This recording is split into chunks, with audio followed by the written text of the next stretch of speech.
We all know Hurricane Melissa has torn through Jamaica, right? And the UK government was asked to give relief. And 2.5 million is all the UK government could muster in terms of aid for Jamaica.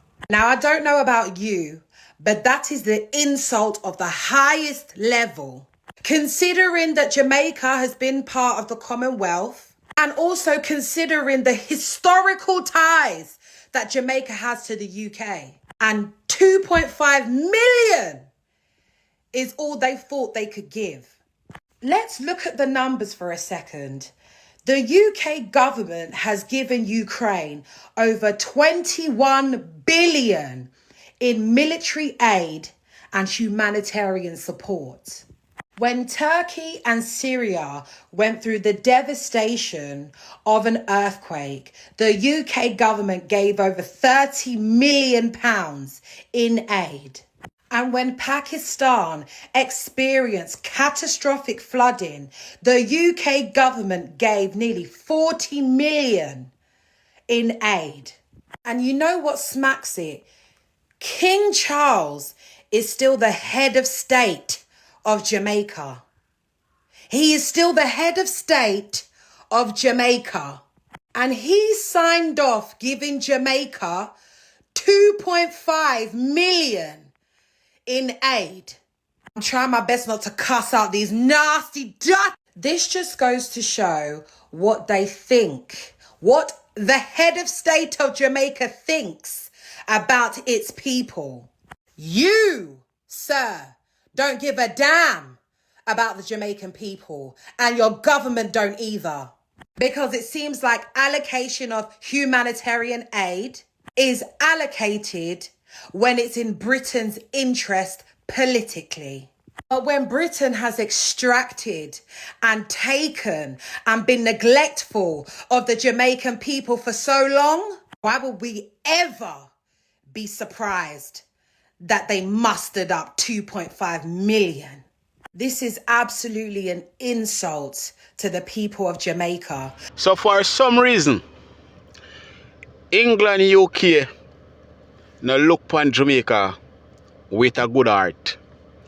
England, UK only donate $2.5 million to Jamaica, while Jamaica are in a disastrous state where a lot of people have lost their life, a lot of people have lost their home, a lot of people have lost everything.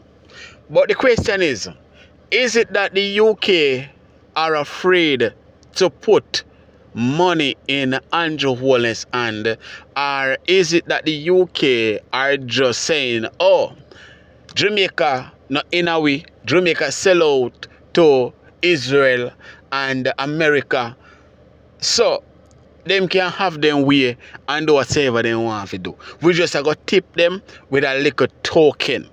Is it that the UK are looking at us like they must say, yo, we are sell out? Because if you understand what's going on, the Israeli and America are slowly taking over Jamaica. They are the one that are going to build a smart city over there in St. Elizabeth and Westmoreland. So is it that the UK are saying, oh, so this is what you want, so this is what you're gonna get? I don't know, people, but do you think Jamaica is in a position where they choose to get that money from the UK because them sell out? Or is it that the UK Prime Minister or the UK are saying to themselves that, you know, say the Jamaican government is a damn crook, and whenever them give him any money to help the people of Jamaica, him take it for himself. So guess what? We not give him nothing much because we know him not go help his people. People, I don't know. But blessed morning to my viewers and my subscribers them. Me hope everybody having a blessed and a wonderful morning. Now my viewers and my subscribers, remember, in everything you do, always put God first in every any situation. Just always remember to call upon God. Always remember to pray, because a prayer day keep the devil away. Now, my viewers and my subscribers, we have a lot coming up inside this update, so you definitely don't want to miss none. So remember, watch the video until the end. Also, like up the video, share up the video, and subscribe to the channel. Alright, make we run the intro and come back. We soon forward.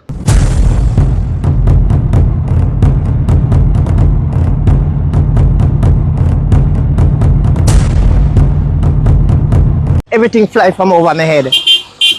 You see? I'm here to just stand up same way. Me can't do nothing at all.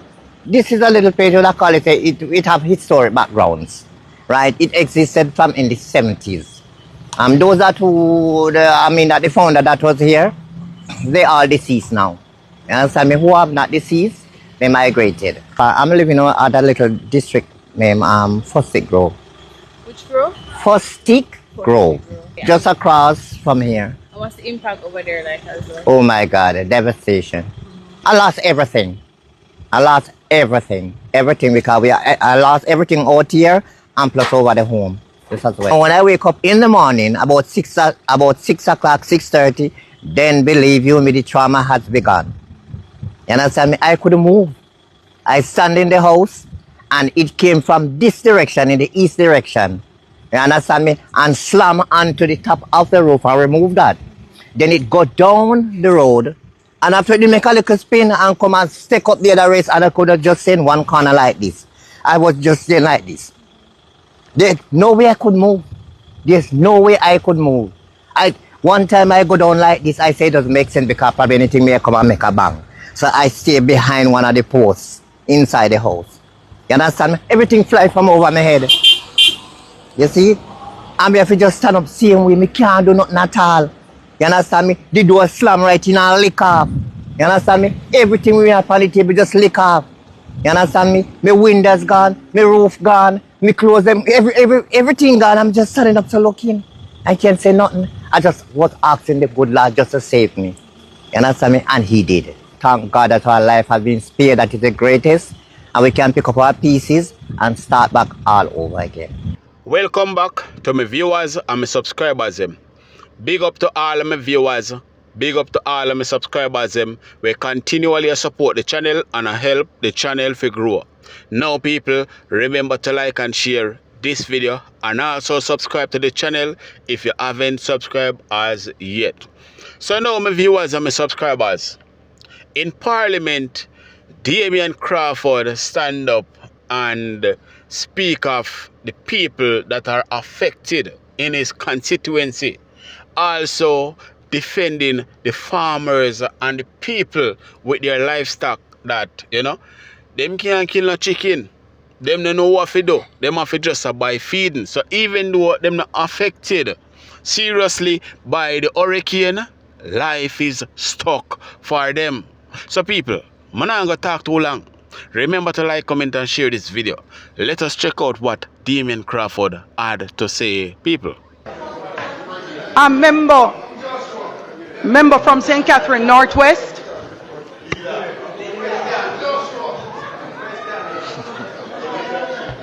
Member, please go ahead and ask your question.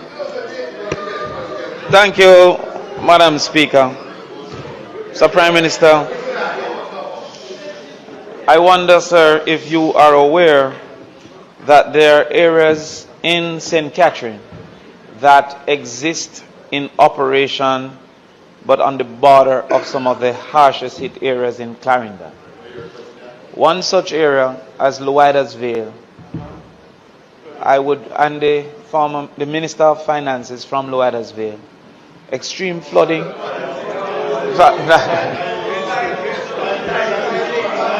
You see, our nephew ran for the division. Luidas Vale division. It's 1 second. Hold on.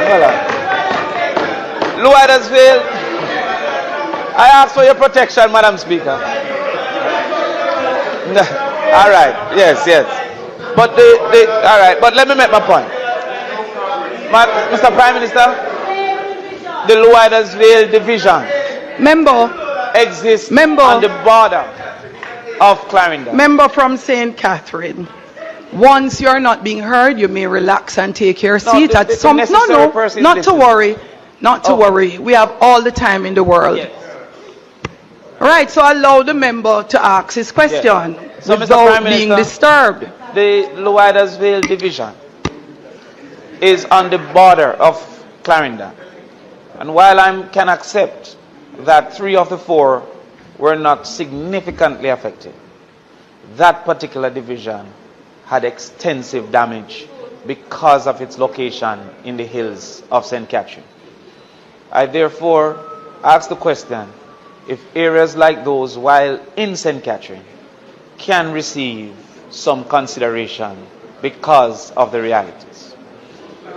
I also ask Prime Minister that we consider specific realities of communities, because the gust of the wind was not the only damaging feature. You yourself stated the difference between Haiti and I think you said Costa Rica or Chile. The initial situation of the housing, especially for poorer communities, more poor communities, would have caused for even less wind impact to create equal damage in some of those areas. And by extension, while we are not ground zero in some of those communities, the starting point of those houses have caused for some constituencies to have had similar damage, even though they were not in the center of the hurricane itself.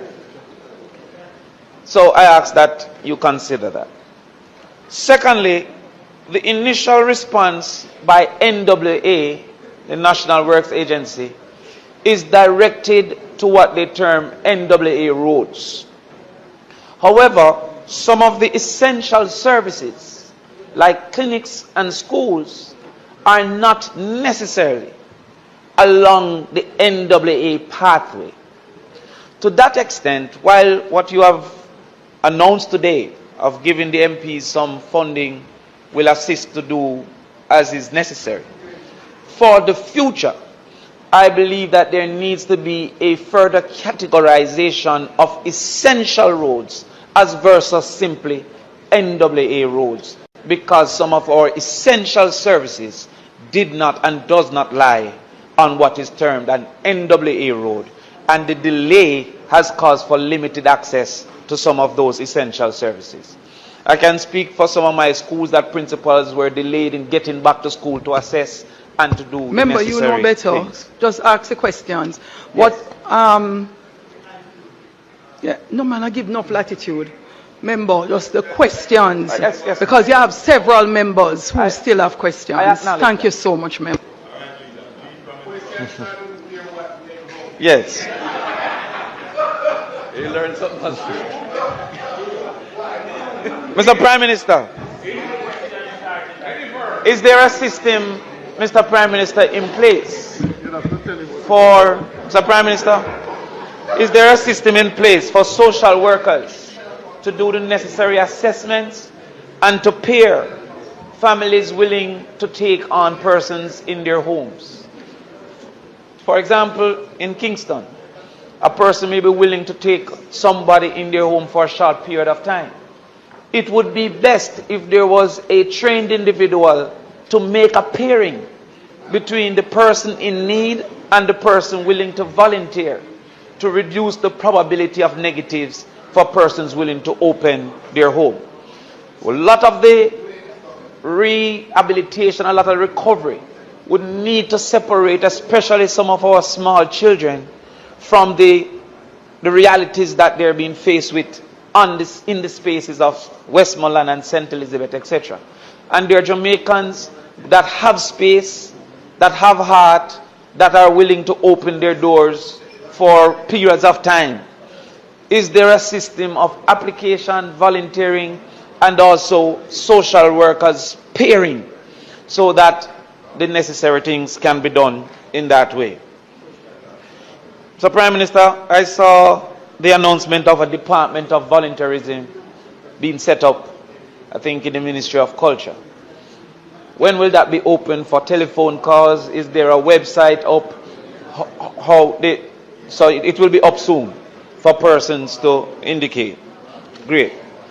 Finally, Mr. Prime Minister, as a farmer who know the pain of expecting returns and losing those returns, there are some farming dependent communities that the trees didn't need any great gusts. They're fully damaged, fully devastated.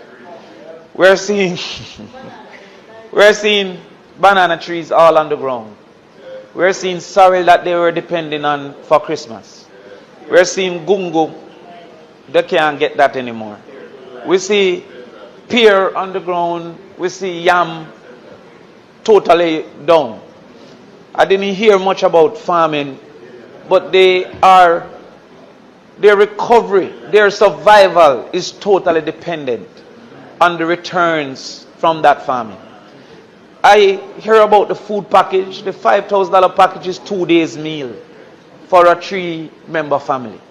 If you go to a 5-member family, possibly 1 day meal when you look at 3 pounds of flour and 3 pounds of rice.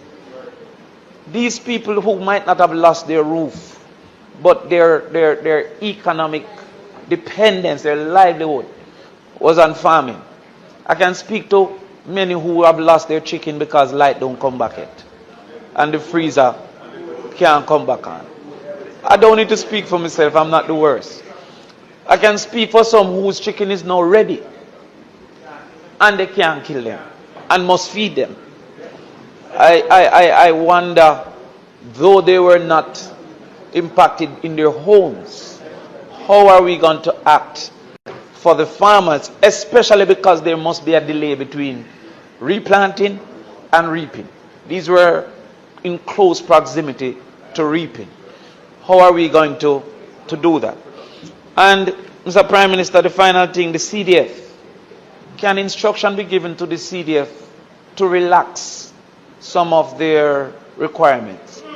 Well, you don't hear my question. Mr. Prime Minister, Mr. Prime Minister, I reached out to the CDF to get a generator and a freezer for that same chicken problem. That the chicken, I knew the constituents who would not be able to purchase a generator and freezers for the chicken and their livelihood, that we could have that at a central space and they could check in their chicken and their thing like that. The CDF suggested that wasn't within the mandate. However, the same CDF will give allocation to go buy 100 little chicken for them to start over, instead of giving us some capacity to preserve their investment because for some reason a generator was not in the rules.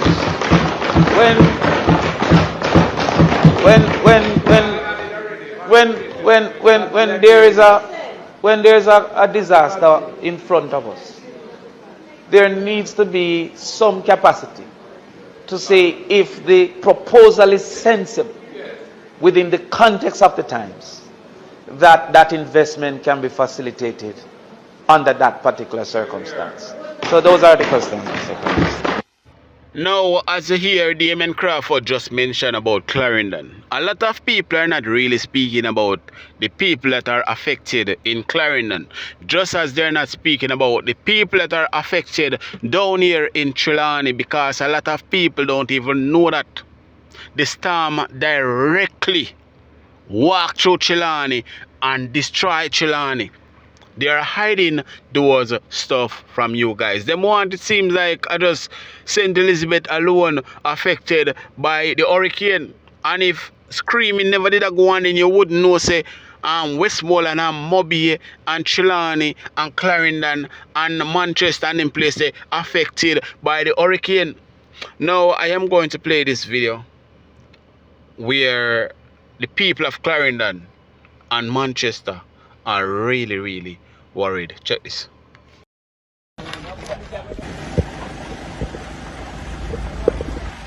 I see that you're building a raft. Yes. You're building a raft. Yes. Where you going? New River? Yeah. You live down there? Yeah. So you're trying to go to retrieve something? Right. What's that? It's the personally like the cooktowers and stove and cylinder can have food for cook. Oh. So about how long now you left out of the community in terms of since the water started to rise? And 1 day after this time, Saturday, Wednesday. Oh. And we never expected I reach so far, but more and more right been coming now. Rise more and more. So eventually we have to just knock up a miner now. What's your name? Lynn Valenan. Some Lenan. You're not the first to see this something though. No, at the first I'm been seeing it here so now because for this long time when we have 14-year-old me live in Mobile till 30 odd years and then I come back up here. So eventually now I am a born and grow still. So about how many houses down there?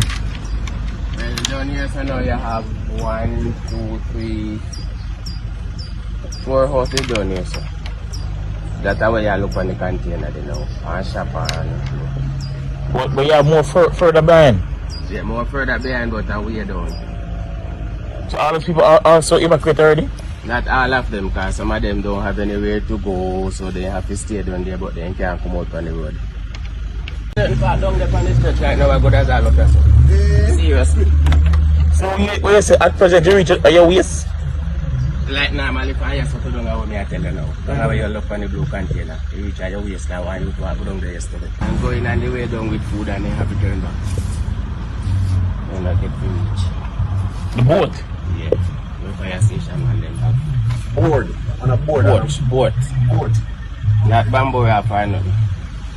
Here boat. Boat.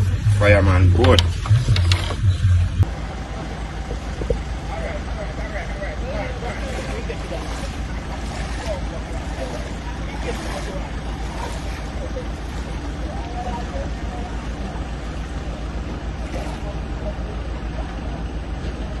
Now there is something that the media are not telling you. There is something that the government of Jamaica are not telling you.